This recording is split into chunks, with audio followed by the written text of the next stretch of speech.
So greetings everyone and welcome. Welcome to those who are online as well and watching. We've been talking about love, and tonight we're going to talk about more love. The first question we asked ourselves on the first session was, how much do we love love? How much do we love love? How much do we need love? How much do we feel attracted by love? But also, how much do we recognize love? How much do we know love?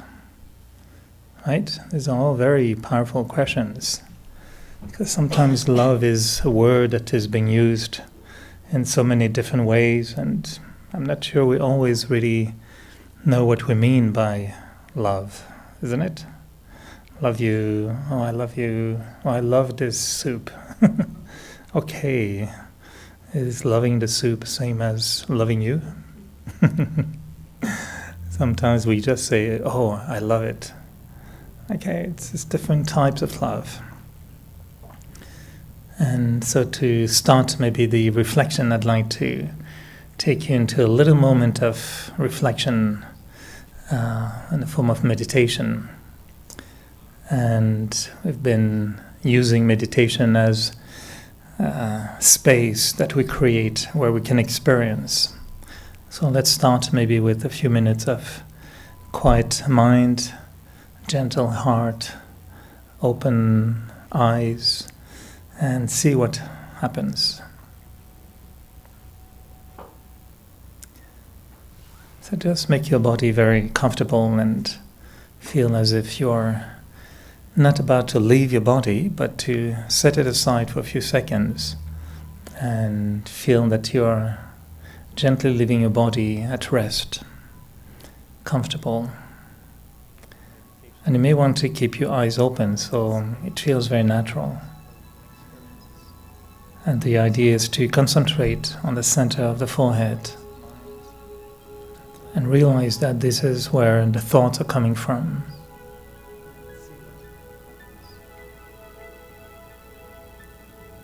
And I start to pay attention to my thoughts.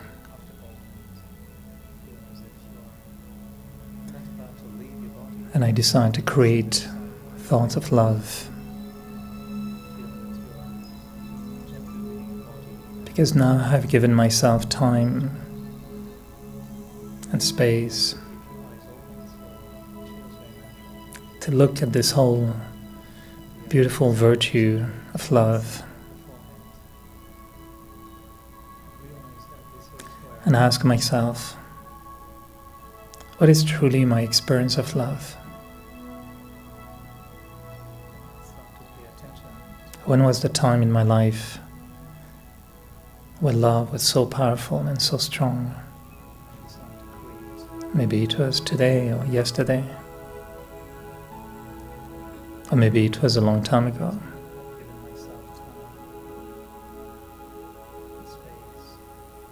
So I just try to remember a moment of love, a moment in my life where love was at its peak, at its highest expression. What did I feel in that experience of love?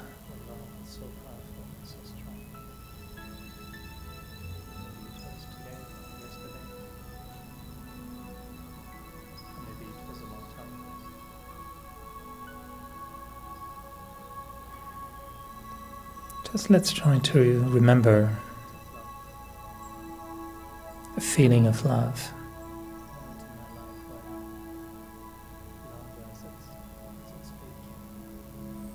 How much energy that love has given me.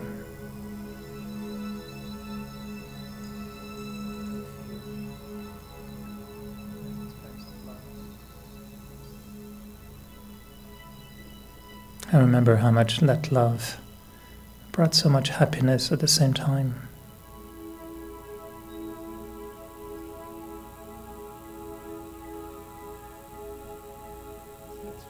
that experience of love was like breaking limits, allowing me to be bigger, taller, stronger.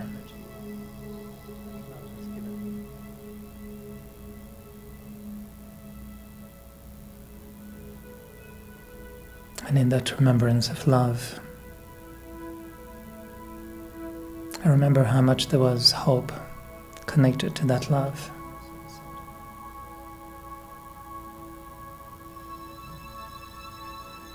With the feeling that that love should continue for all time.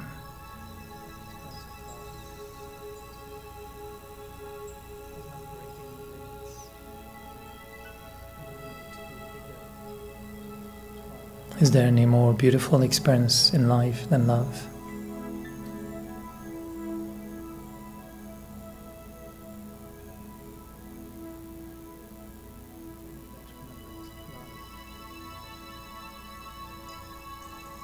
When there's love in life,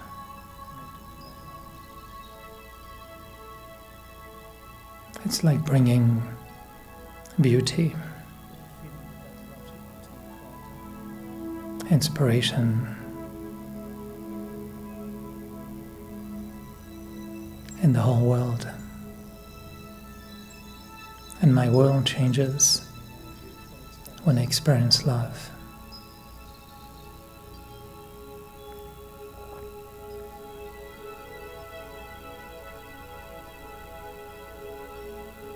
When there is love in life, I feel strong.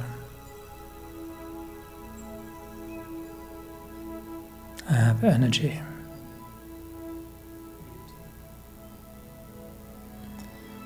Because love is very powerful.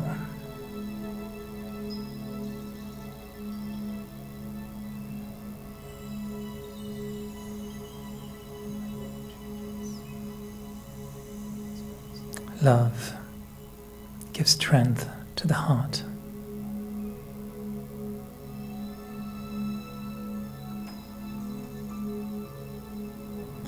And love opens the mind, allows me to see new possibilities.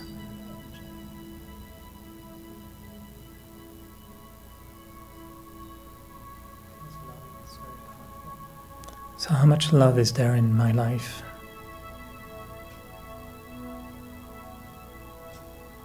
How much is my life filled with love, with pure love?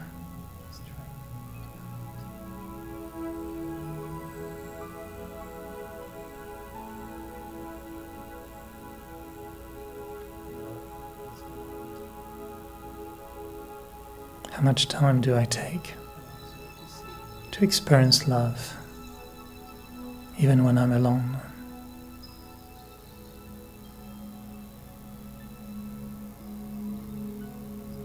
And how much time do I take to give love?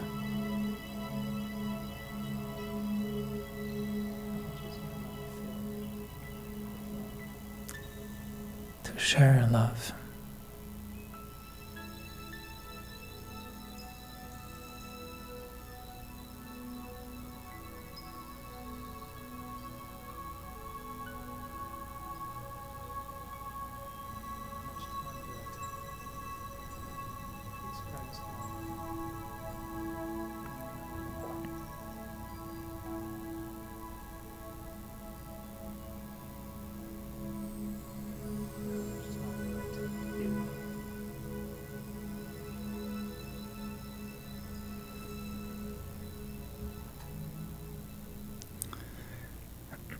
So the idea is to really explore our relationship with love. Where do you buy it? Where do you find it? What kind? Is it organic? Is it pure? Is it ice cream love? Is it popcorn love? Is it long-lasting love? Is it short-term love? What kind of love do we consume? And what kind of love do we create? It's a very powerful question, and I really feel that just that concept of love is the one that will allow us to understand our own spiritual reality. How much do we really experience being spiritual? And I think that being spiritual without being loving doesn't seem right to me. So unless it's not the power of spirituality, but the powder of spirituality. Like dry, a little bit spirituality in powder. It's nice, but it's a little bit dry. And the only thing that will change spirituality powder into spirituality power is love, isn't it? And we went through a few thoughts in the first 2 sessions, recognizing beings for who they are and having love for the soul, not having love for just the human being or the personality or the body, but having love for the soul. And then the thought was that love has different ways to express itself and to vibrate. And there's a type of love which is very consuming. It's a love that we feel drawn to because we just consume it. We just take so much from the person, the soup or the popcorn, that we love it. And if that person, that soup or the popcorn is not nice, we just don't love it. So love is conditional to how much we like it, how much we benefit from it. And then we saw there was a kind of detached love, a love that is a little bit more surgical or healing love, a love that can allow to repair relationships or broken hearts. So we love, but in a very conscious level, knowing that there are risks in loving. And so we love, tiptoeing around situation and people, knowing that love is delicate. And having broken love many times, then we realize, okay, I have to pay attention. So that love now starts to last longer. So we see that very often in relationships with couples. In the beginning, they have a very consuming love.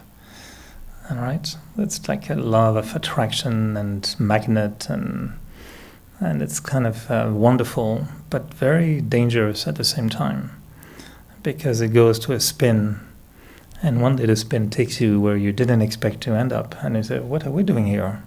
How did we end up here? With 3 kids and mortgage and 10 years of routine. And suddenly there is a need to readjust.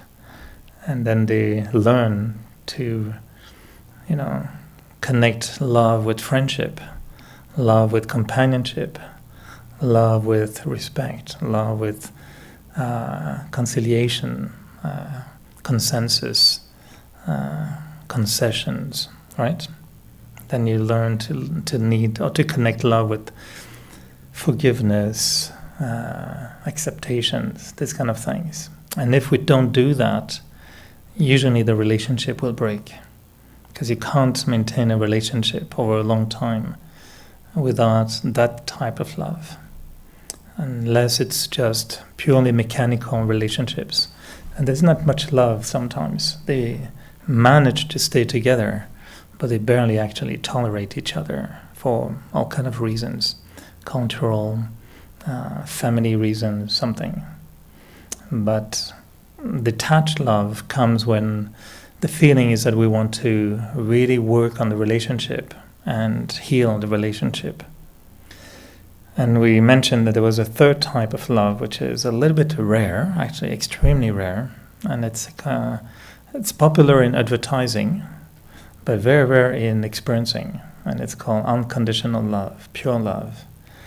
We call it sometimes even divine love, love that is almost beyond our own personal heart, right? Do you find that love often? When was the last time you had unconditional love? Spiritual in its highest form of love. Yogis should have that on a regular basis. But how do we understand that type of love? And it's a very subjective definition, because, where is love coming from? Do we really know? Do you have an idea where love comes from? Does IKEA sells love? With few pieces, they put it together and then you'll find love. It's an IKEA form of love, no? You bring the pieces together and you expect love to show up if you put the pieces together. And sometimes the pieces just don't fit. And you want to love, but it doesn't work. That kind of unconditional love, which we've been attracted to because it sounds good, right? Unconditional love. I love you no matter what. But you also love me no matter what, right? It's not just one way, it goes both ways. And how much have we experienced other people's unconditional love? And how much have we experienced having unconditional love for others? And I would say really in the heart of the practice of Raj Yoga, of this type of meditation or philosophy, there is a very deep knowledge about love for the divine, we can say it like that, love for God, which is a love that will completely restore the soul to its original stage. That sounds even better than unconditional love, no? It's kind of a reset love. You connect to such a love that before you know, the soul regains its original nature. That would be nice, no? That would be nice advertising. Come and experience love to regain your original stage, your original nature. But it is actually quite the kind of love we're looking for. And the difference between unconditional love or the purest love, the supreme love, and the other forms of love is that it's a love that is not, it's almost not coming from me. It's a love that comes from what we describe as the ocean of love. And we know human love. We've experienced human love. The mothers, the fathers, the friends, the beloved husband and wives. We know this kind of love. We've been experiencing that love. But tell me if I'm wrong, but even in human love, ultimately we know that we are alone. Because we know that the other human being can only come so far in my head, in my heart, in my life. And that ultimately, even if we're madly in love with somebody, there are still moments where we know we may not want to sit in the beginning of that fire of love, but we know there's a limit to where that person can reach out to me. We know it. We know at least in death, unless you're really Romeo and Juliet and believe it, unless you go that far. Normally in death, you just go your own ways, You just there's a big tradition in India, which is quite strong, but where when a man, and it's funny that it's never been the other way around, but when the man dies, there used to be a tradition when the woman would go and walk on the pyre where the body was burnt, and the woman will walk on the fire out of love to kill herself, so that her soul goes with her husband's soul. Because when they got married, she said that he was her guru and her god and her everything, so she has to exit at the same time. And then some really thought about it a second time and thought, maybe it's not such a great idea. And maybe one day somebody thought, why only the woman will have to do that? And why, if the wife is dying or dead, why is the man not walking in the fire as well to go along with her? So I think one day they realized it must not be such a great divine idea. Maybe it's not a godly idea. So I think today they do it less, They have a very good farewell. Bye, my dear. And we'll see you next time. I don't know when, but not right now. So this is actually a memorial of the soul having so much love for God that the soul wants to actually merge in the ocean of love. So the point is that human love has a limit. The divine love, that's the reason why we want it. It has no limit. And actually, that divine love usually starts when the other one stops.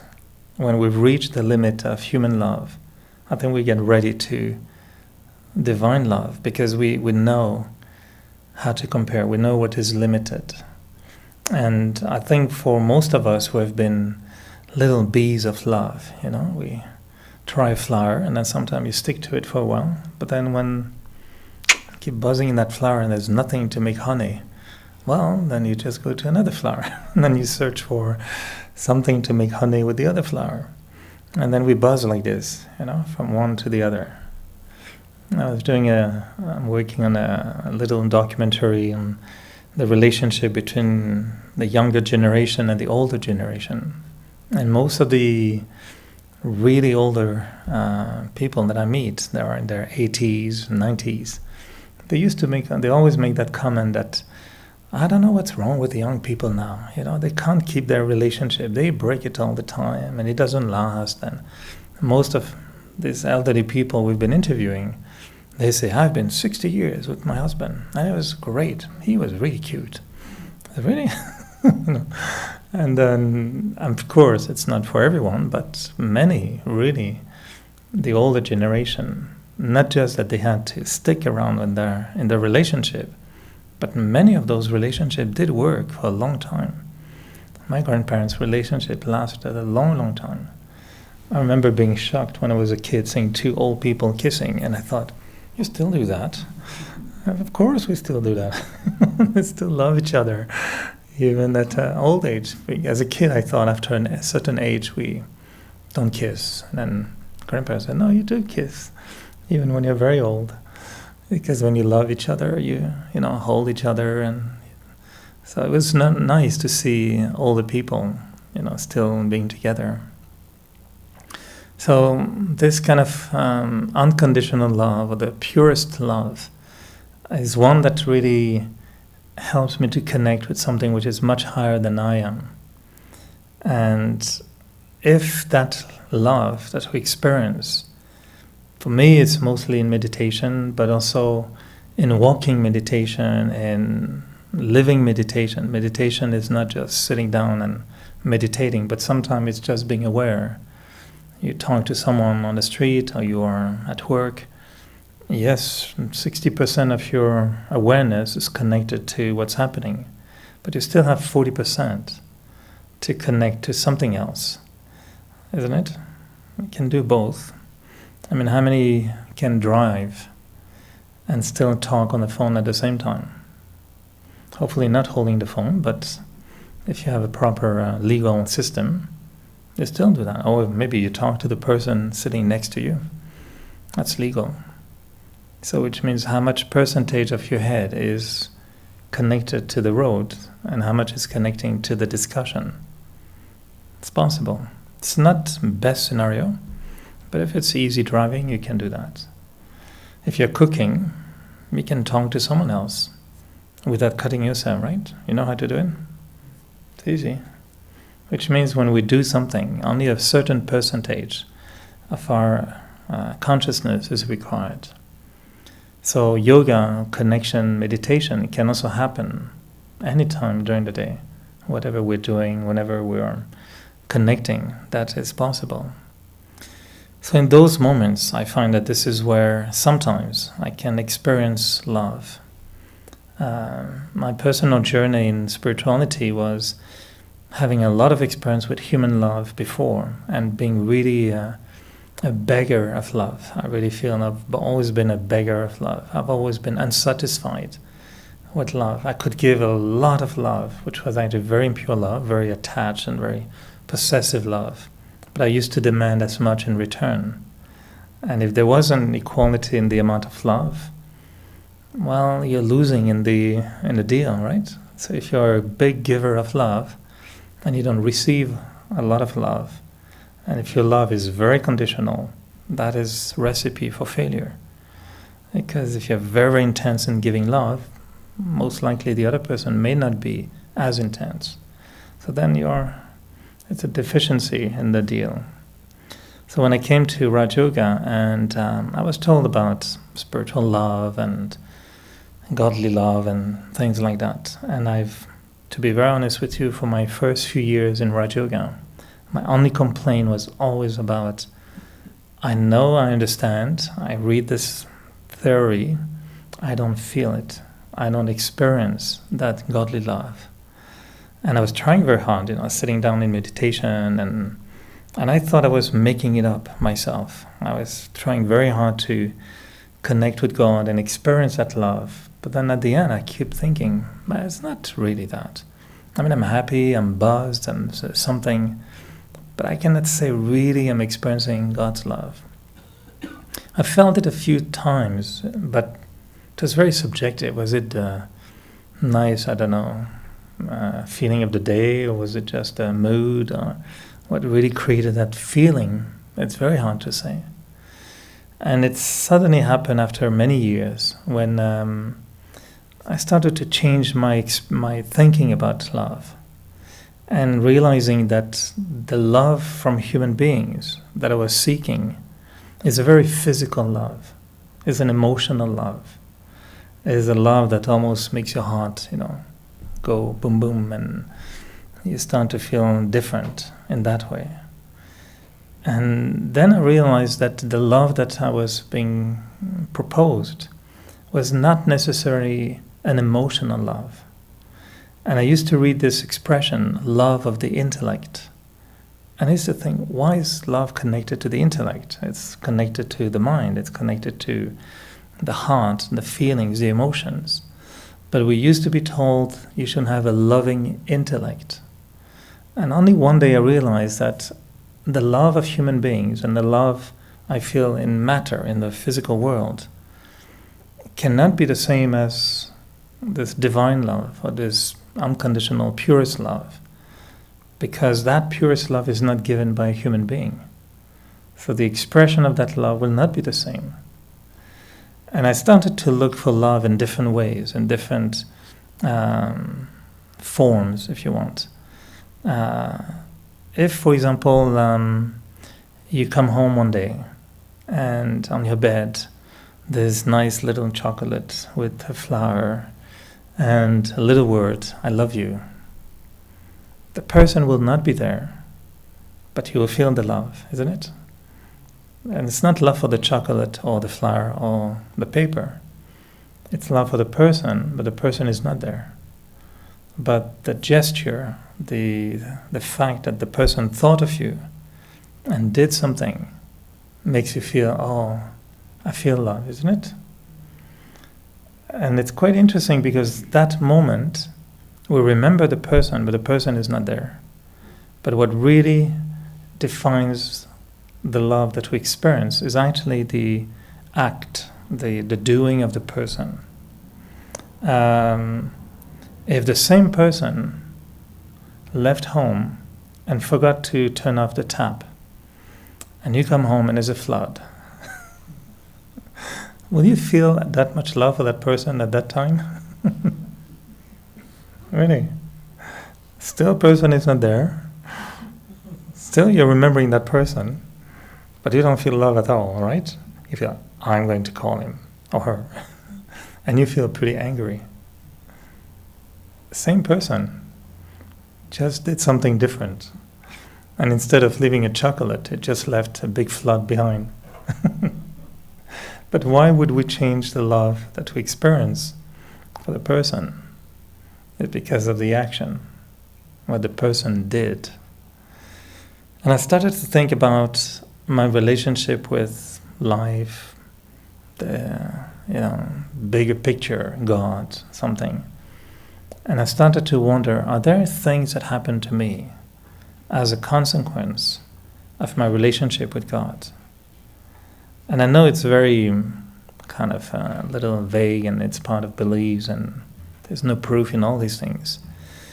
But when we start to think about it and we check what's happening in our lives, my belief systems was such that whatever I was learning, whatever path I was on, in my experience, it was coming from outside. It was not my ideas. It was not my decision in terms of my, I would say, understanding. That the understanding was given to me. And on the basis of that, I realized that I was changing. And it's as if, for example, you go to university or you go to school, when you're a kid, do you really feel grateful for your parents to pay for your school? You don't really actually pay attention to it.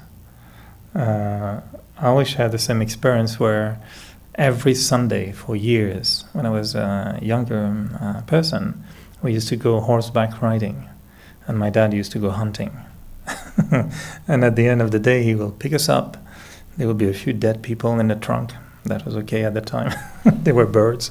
And then we will go to, how is in English, a creperie, where you eat crepes. And I used to really love, in a very conditional way, crepes. And I could eat a fairly high amount of them. And I was, 14, 15, 16, 17 years old. And so my dad will be there. We will be with my grandmother, his wife, 3 of us, sometimes 5 of us. And we would order crepes one after the other, after the other, after the other. I don't remember my father ever telling me, that's enough. I don't remember that. I remember him joking about how many we could eat. And I wouldn't tell you how many. They were very little, it was not that big. But we used to eat a lot of those. And when my brother used to come, we almost used to compete how many crepes we'll eat. I never paid attention to how much it cost. And I'm not paying, he's paying. Until one day when I invited friends or nephews to creperie, and I realized that when the bill came, I was, my goodness, this is expensive. And then I started to feel grateful for my dad, thinking all these years, every Sunday.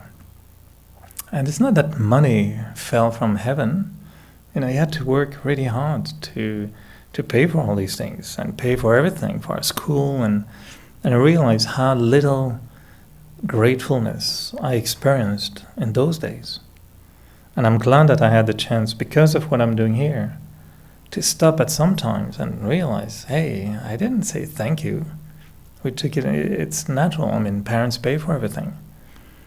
But maybe there's a time when we start to be grateful. And to be very honest with you, think about it.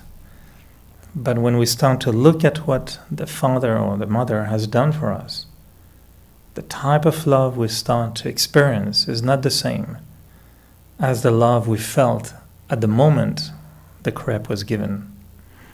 At the time, my dad will just say, okay, we go to creperie. Yeah, happiness. Yeah, oh, I love you. That's the kind of love with the chocolate and this and that. That next day could be, okay, now you wake up and we go to school and you're going to do your homework. Oh, I hate you. I don't want you.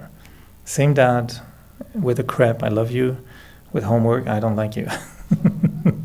Very conditional love. If I remember afterwards what he did for me, based on gratefulness, my theory would be that type of love is not the same. It becomes unconditional. It becomes recognition of something higher, and I feel grateful, and that will never leave me. It doesn't matter what other things happen in my life with him, that will stay there. And there's so many other times. My mom, we used to have a very difficult moments on a regular basis. But today, when I think of the sacrifice she had to make to raise us when we were here, I realized that on the basis of what she did for me, I developed a different type of love. So spiritual love or unconditional love or divine love may have to be a kind of love that I realize afterwards.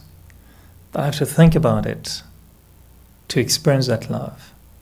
And I think this is why we call it love of the intellect, which means the intellect has to recognize what has been done to me. So I can feel grateful and say, oh, thank you. And to give you another experience more connected to God, I was sharing with one of our senior one day how many times I used to find it difficult to follow certain disciplines. And she had a strange thought telling me, do you feel how much love God should have for you so that you still feel that belonging despite all these things. And I remembered when I used to go to confessional in Christian church, and I used to say, forgive me, and you recite the whole list of all the wrongdoings you've done. That was a very kind of strange thing when you think about it. You go in a box and the priest is there and you confess. It's kind of I don't know if we still do it in a church, but in my days when I was a kid, there was no choice. You don't go out of church on Sunday without going through the box, and you had to do your thing. And it's a terrible thing, it's dark. The priest is behind a kind of little funny grill, and then it's like, the concept itself is quite strange. But we used to do it. Why?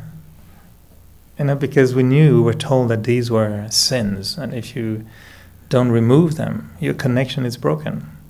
And you won't experience God's love if you do wrongs, isn't it? That was a concept. So years later, not that we do confess here, but I was realizing that the concept was a bit the same. Of sharing something with someone, and then the only thing that senior could point out to me was, yeah, but God is still there. He's still, keep going. He's still caring for you. He's still accompanying you. He's still guiding you. And it doesn't matter if you don't take the road. He's there with his sign. Turn left, turn left. No, I feel going this way. Okay, he still show up next corner. Turn left. And I said, no, I still feel going that way. 15 years later, he's still there with his sign. He never gives up.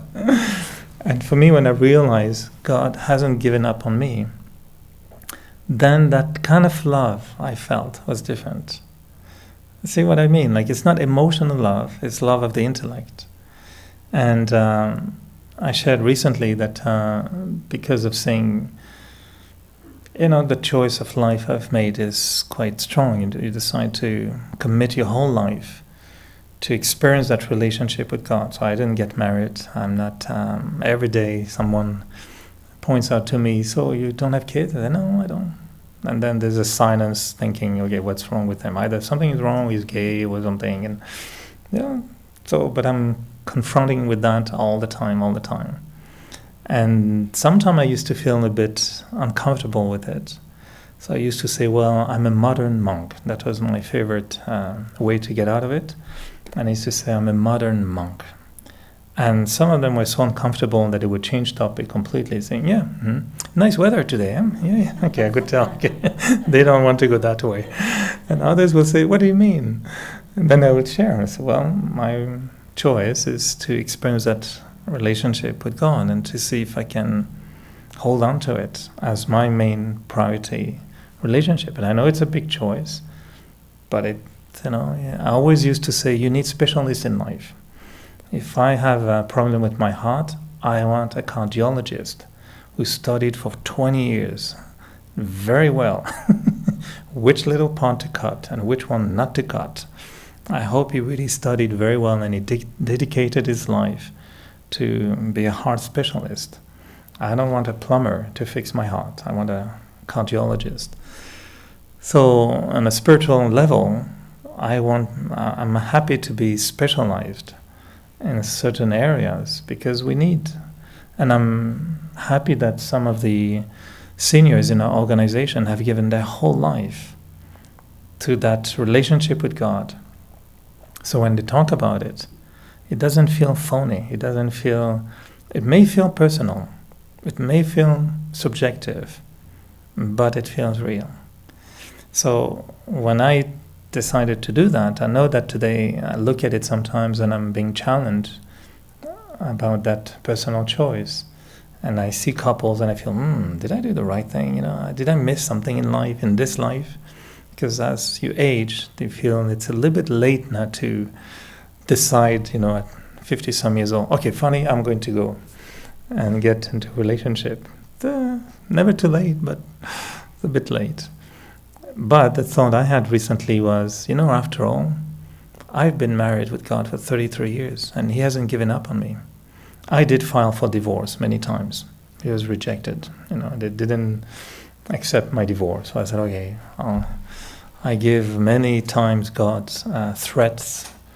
If you don't show up a little bit more, I'm leaving you. And just before leaving him, usually he will show up and say, yeah, you just come at the last second. But there was always that experience. Very often, very honestly, there was very often that experience.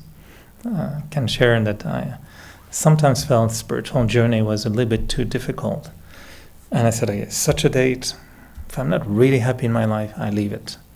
And usually a month before that date, I don't know what happens, some kind of happiness, so that when the date comes, I can't quit. I say, well, that's the condition. I'm happy, so I can't quit.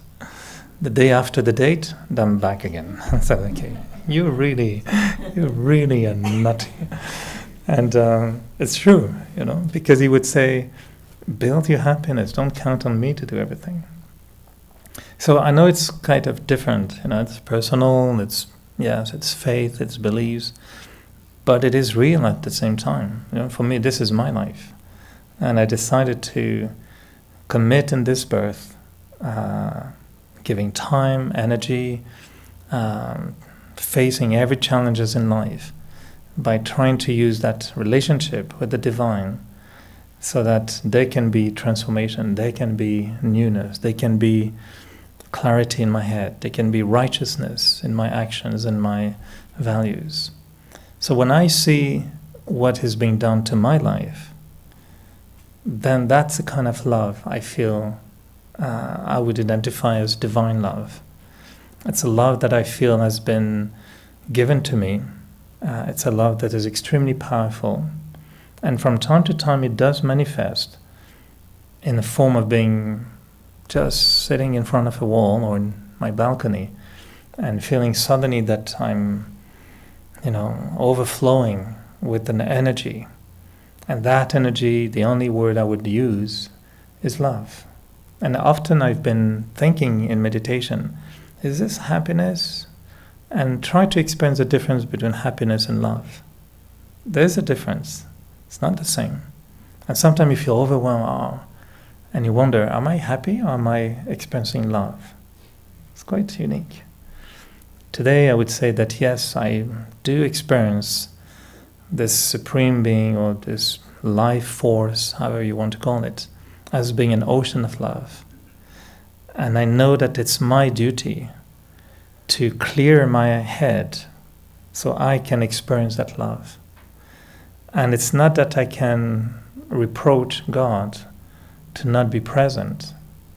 It's like if I were to criticize CBC for not being loud in the room right now.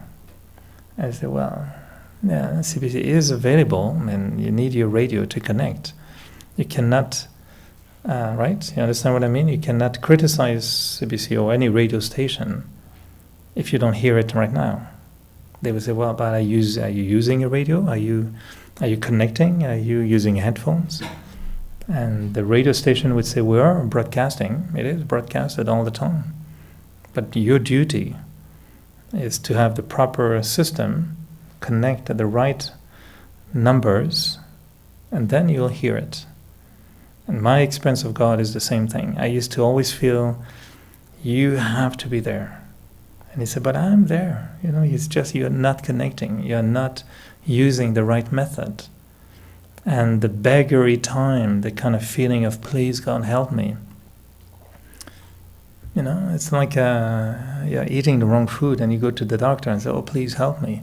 He said, yeah, but if you're still behaving this way, what can I do? I can sometimes, do surgery, which God can do sometimes, but He can't do. And so the experience that I would say I feel today is that, yes, there are certain things in my life that are a direct result of my ability to learn, to follow certain disciplines, to select options that I would not select normally, but I trust, I have faith, I go that way. And as a return, what I experienced is that kind of love. And that kind of love is really, when I'm honest with myself, is way better than the other one. The other one is more magnetic sometimes because it's physical and it's there and it's vibrant everywhere and it's like, CBC would say, you need to connect on your own. But physical love is people walking with them. We used to call it before ghetto blasters, those kind of jukebox or tape player or CD player, and they will play it loud. So everybody will hear it. And most of the time was, can you turn it down, or why do you play your music for everybody? If you go in a park, plenty of people do that. They just play music as if everybody wants to hear their music. I feel physical love is very much like that. It's like cologne, you put it on and whoever doesn't want to smell it, they will smell it. Either they like it or not. So physical love is very much like that. You don't need your little device to feel it. It's being broadcasted all the time. But divine love, there's no tool on a physical level to express it. It comes through the intellect, the awareness, the recognition. And that's why we use that expression, love of the intellect. The experience that we have sometimes is that love really has a power to change the soul. And when I feel loved on that level, my next desire is not to consume that love, but it's to give it. It's to share it. It's to be it. If you think of the love that you get from human beings, when you feel loved by a human being, what do you want? More. So you get attached to it.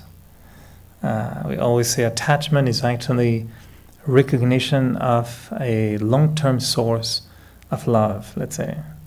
So when you recognize that someone has the potential to be, I think last time we used the expression, a well of love, instead of a well of oil well, a love well, then potential is there. And sometimes they say a well has a potential for 50 years. Oh, that's good. I'll go for that one. And if you feel that in a human relationship there's a potential for long term, you stick to it, isn't it? Then you get phone number, email, WhatsApp, everything, and you make sure you keep connecting. Because there's a long-term resource. But it doesn't mean that when you feel love or loved by a human being, you naturally want to share with others. You actually become jealous. And if the other one shares with someone else, say, hey, no, me.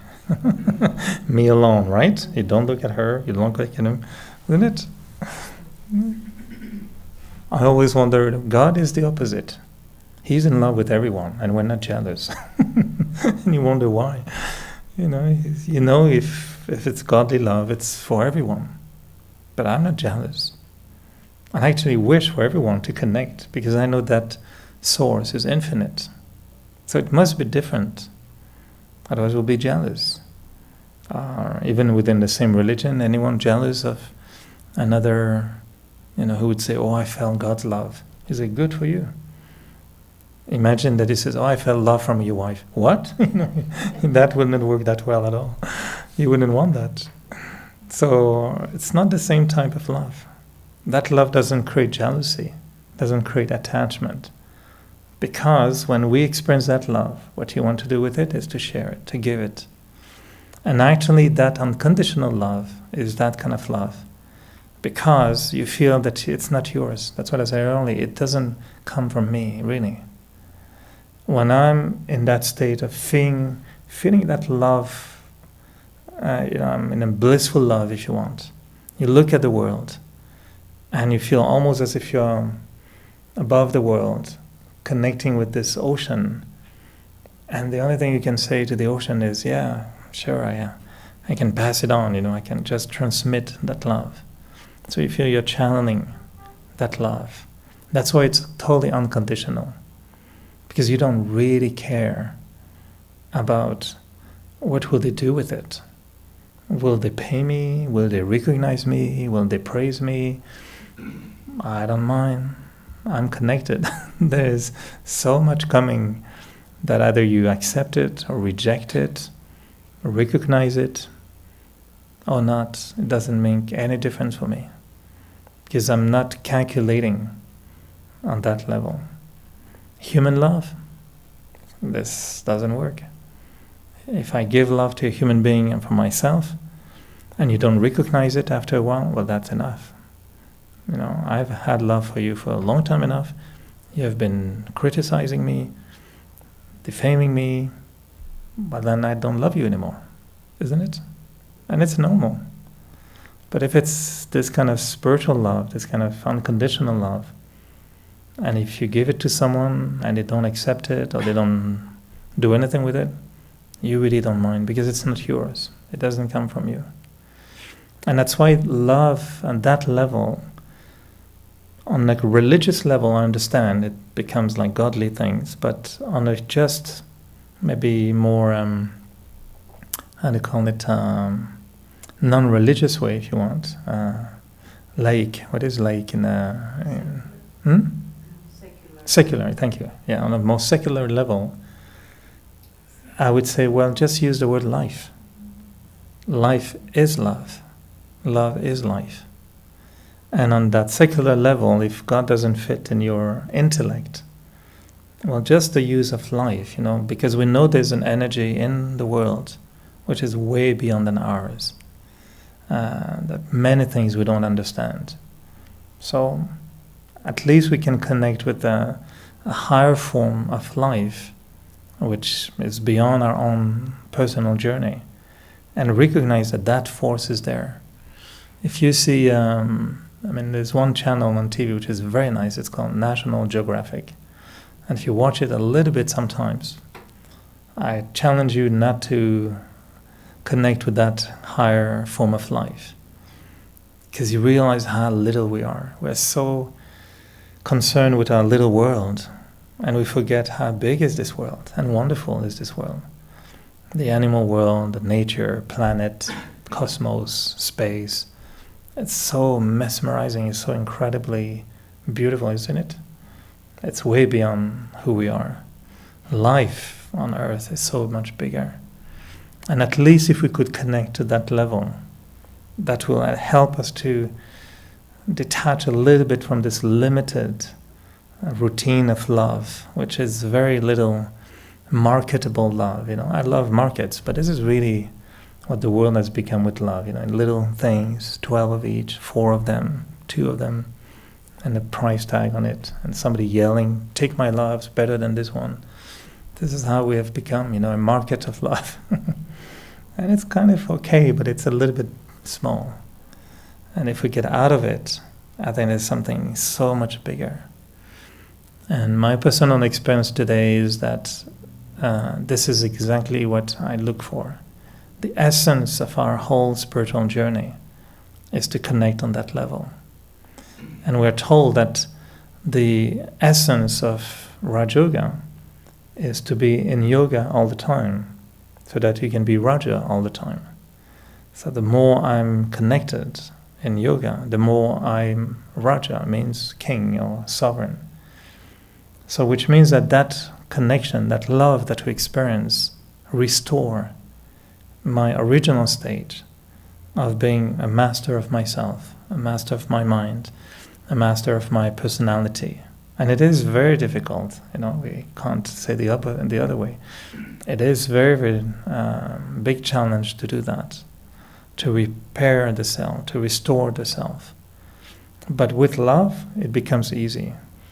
Without love, it becomes very difficult. Was it in this last session I mentioned love to be like oil? If you don't use it, it squeaks and it grinds, and it really hurts when you move metallic pieces together without oil in between. So that very, very beautiful, purest love, when we experience it, everything becomes easy. I think our only challenge is to find a way to connect on a regular basis and to maintain that connection. And that's why Raj Yoga is considered by many as to be the most difficult yoga, because it's the yoga that you need to pay attention to, so you never disconnect. I think it should be so easy today, because now we have a very, very regular practice of that for those who have cell phones. How many have cell phones? Do you all have cell phones? Are you not obsessed about charging your phone? Not maybe obsessed, but practically aware that you have to charge it. And if you don't charge your phone, you're in trouble. You can't call your children, you can't have anything. Now there's electric cars that trying to push for electric cars. Ask anyone like me who is looking at new cars and debating about buying one or not. There's one little issue with cars, electric car. If you go and you need to drive 6 hours from now, there's one problem. It can't go all the way. So you have to plan, stopping somewhere, hoping you can show up in the convenience store with your plug saying, do you mind if I plug it somewhere? And then you wait in the convenience store and talk to the guy for about 40 minutes until your car is charged. And I say, okay, bye-bye, I'm going. That's a little problem with this. And I find it such an easy image to understand. What about my own head? Do I charge it on a regular basis? When do we charge it? Why should we not be obsessed about, am I charged? Am I fixing it now? Or am I just using it? Then I get depressed, then I get tired, then I get upset, and I wonder what's wrong with me. Well, you're not charged. You're really burning. In French, they say you're burning the candle by the 2 ends. It's not a good idea to do that. But we do that because we're not charging the self constantly. And so Raj Yoga is about taking time to just charge all the time, connect all the time. So we have a routine, do it early in the morning before you do anything, stop a few times during the day, sit at night, do it again before going to bed. And if we don't charge ourselves, unfortunately we don't have an ability to run like this forever without charging. If you want to really regain all the functions of your applications, because that's what it is, right? If you, I like phones. I found they're wonderful little toys, and I'm a boy with toys. So phone is good, but I know that if my phone, sometime when it's not charged, you can put it into low, energy saving mode. The only problem in that mode is that not everything is working. I think most people are working on that level all the time. They're on save energy mode all the time, and they wonder why they don't have more tolerance, more patience, more this. Well, you're in low energy mode. Your application don't work. So that's how I think my experience is like that. And when the connection is right, when there's that love that I feel in the soul, it's like the thirst that you have, which is quenched. You were thirsty, and suddenly you drink, and you feel, this is so good. I'm so thirsty. And that has been my experience. Whenever I felt that love, was like, yes, that's what I was looking for. And I know human beings can't give me that, unfortunately. Sometimes I just wish it would be so much easier, I would jump in someone's arm and say, okay, give me that love. And they say, yeah, sorry, I can't give you that one. They can give me physical love or human love, which is nothing bad. It's just limited. So that purest love, unconditional love, spiritual love, divine love is the one that we try to experience with the others. I'm not saying this is the only one. All of them are good. We want to have, as I said, consuming love is good if it's not abusing it. Using it is good, abusing it is wrong. Detached love is necessary, loving and detached. And divine love is also the bonus. The divine love is like, okay, that is, we used to say you're in Cadillac, but today Cadillac is such a cheap thing that you don't want to be in a Cadillac anymore. You're in Jaguar, maybe in something else. So if that divine love shows up, actually you become a yogi. You become like one that has that. And that's what we give to others afterwards.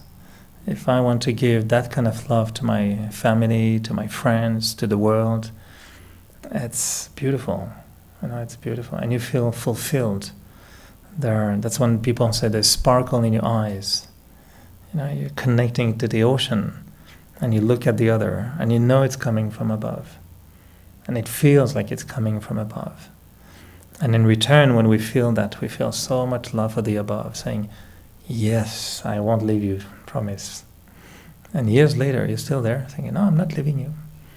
you're hard to get hold of sometimes, but when that connection is there, you don't leave it. It's so beautiful, so beautiful. And it feels like, at last, me, the human being, is regaining my own divinity, which is what I was saying earlier, my original state. I feel that I'm not just human, but I'm becoming bigger than human, because that's our natural state of being, to be divine. That's why in Christianity they say God created man to his own image. Then after it was created, then there was a little problem, but he can fix it. So after a long time, that divine creation got a little bit muddy and mixed up and broken. Maybe it's the time to fix it.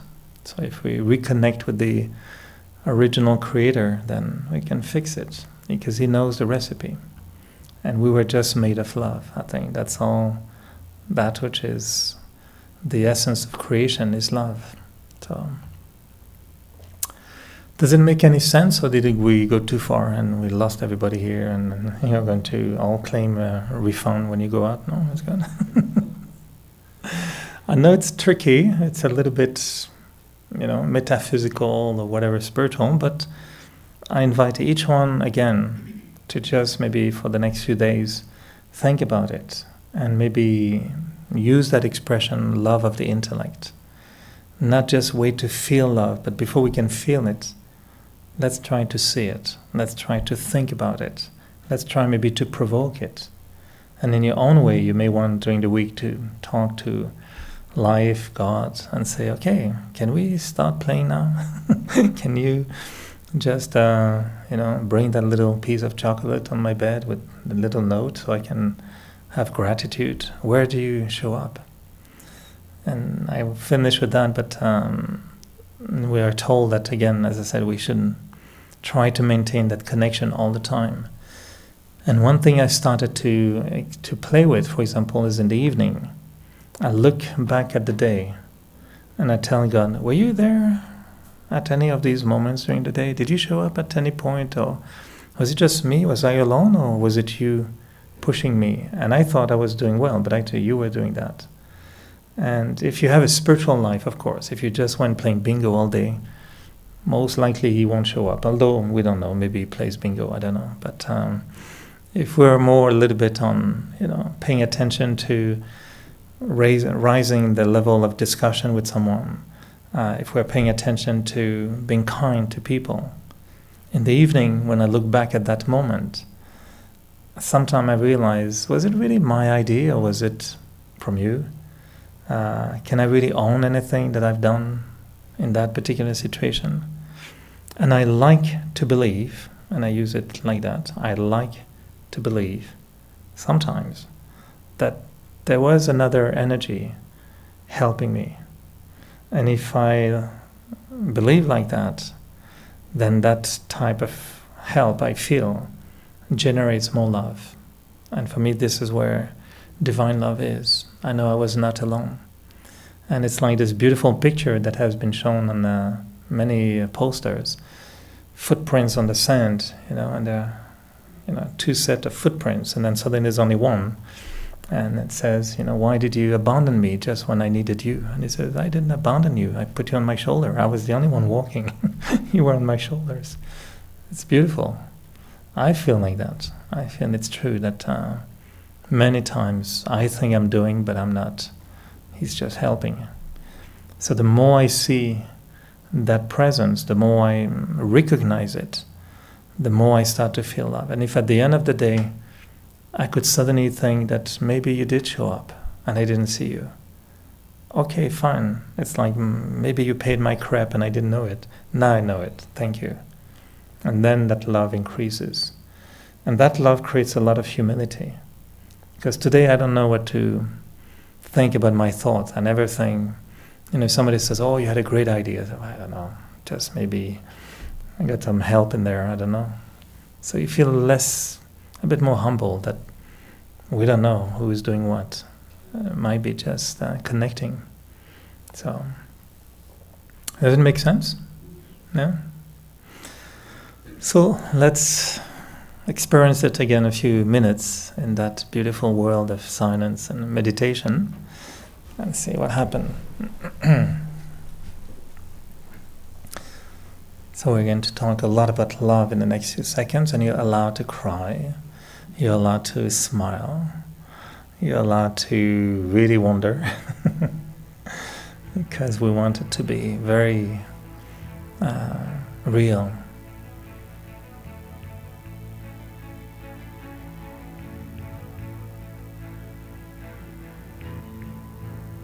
So deep in ourselves we know there is a heart which is longing for love, searching for love. It's a heart that knows love, and it had many experiences of love in the past.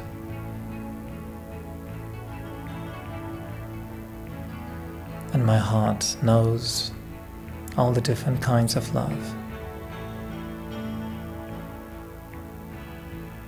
My heart has experienced love that sometimes can hurt. A love that possesses me to such an extent that I lose control over my mind because of that love. So afraid of losing it.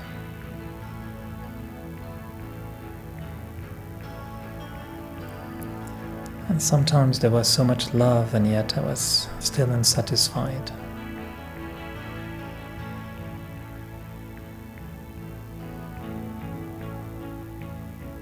So I turn my attention to a different kind of love.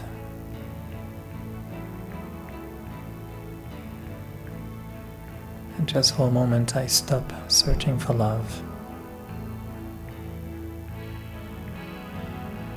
But I just use the thought that love is already there. It's already here. And what if that love I was searching for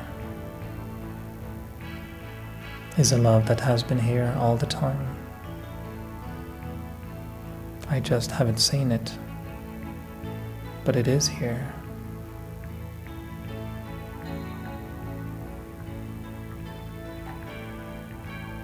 In such a simple way that if my eyes are closed, I don't see anything. But the moment I open my eyes, I can see.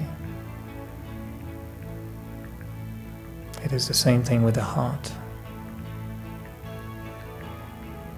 Sometimes my heart is closed.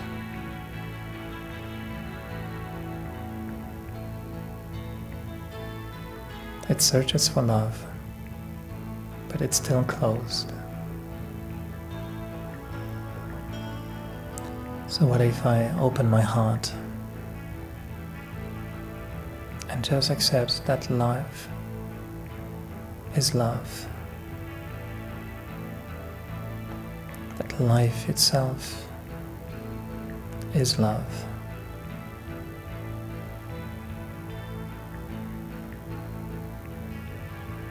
And as a soul, I'm born out of love.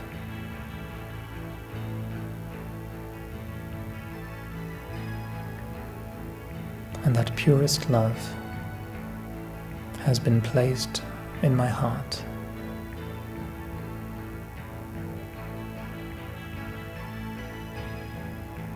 It is a love that connects with the highest qualities of the soul.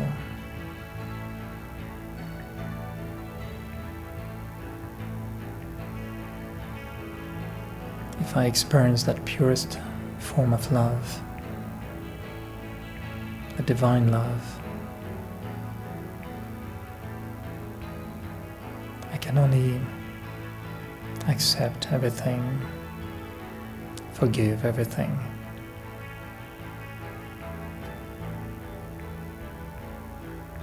I can only share that love with everyone.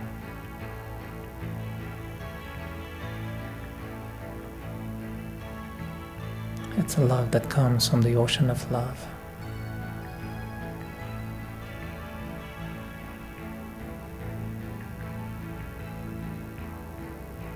It is such a beautiful love.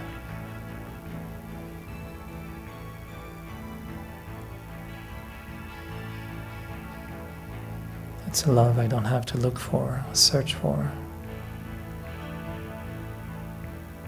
It's a love that comes to me naturally if I just open my heart, dive deep into silence,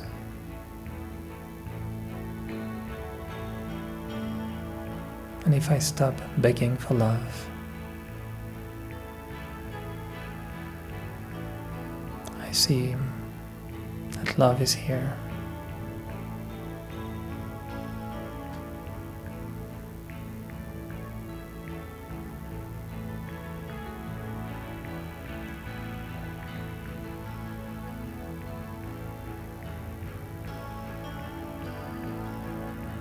This is why everyone all around the world has been remembering that love from God.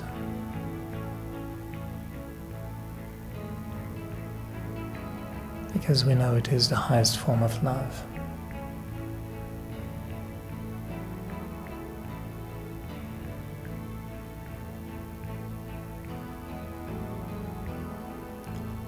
So I keep the door of my heart open.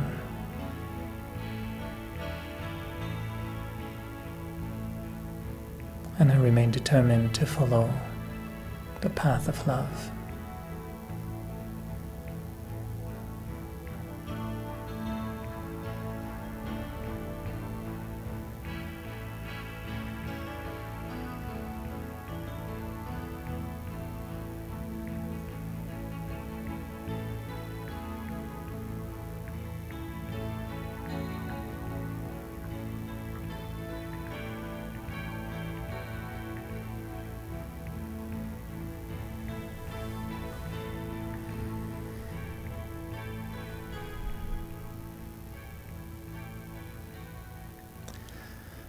So thank you for being here.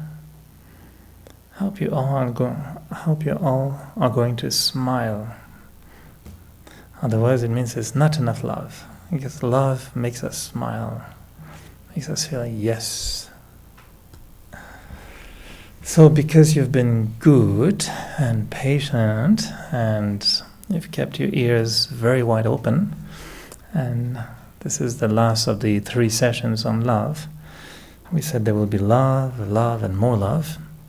But to show you there's more love, it will come with very sweet little taste. So it comes in the heart, but it also comes in the mouth. And love can come through the mouth with sweet.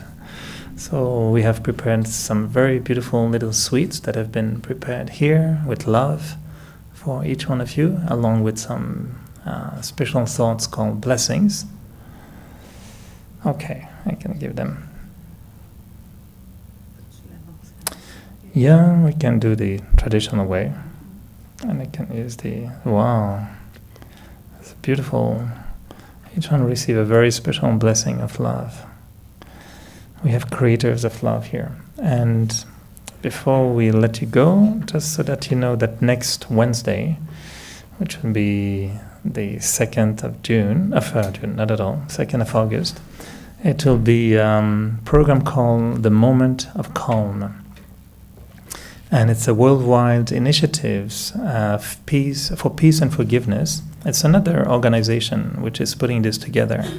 But they've connected with many, many organizations, and the Brahma Kumaris have joined for many years. And so once a year for 2 minutes on the 2nd of August at 2 o'clock, you're invited at 2 o'clock to give 2 minutes to forgive.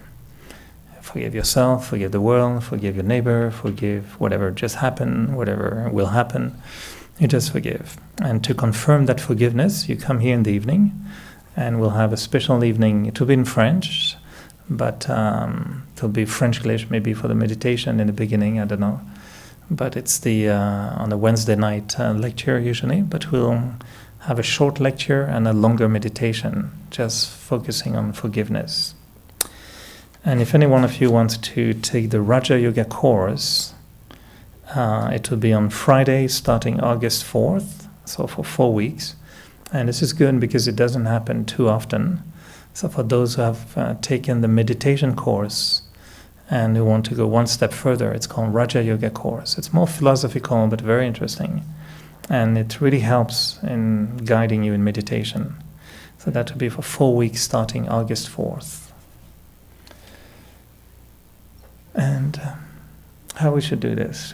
How about Lynn, you come and help me so we can be two. So you can all come and we can give blessings and Lynn will give sweets. So thank you again. Nice that we went along for those 3 sessions. They're on YouTube, so if you want to listen to it again, it will be there. Thank you. So one by one, you can come and I'll give you a special card and Lynn will give you a special sweet.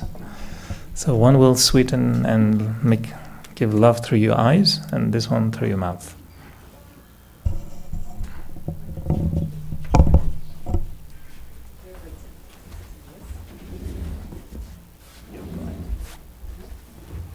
You're all in English, right? Yeah.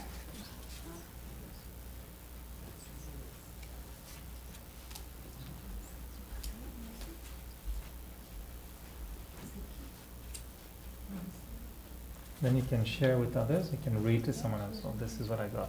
Thank you. They're all different and they're really accurate. If they're really not fitting you, you can change it afterwards.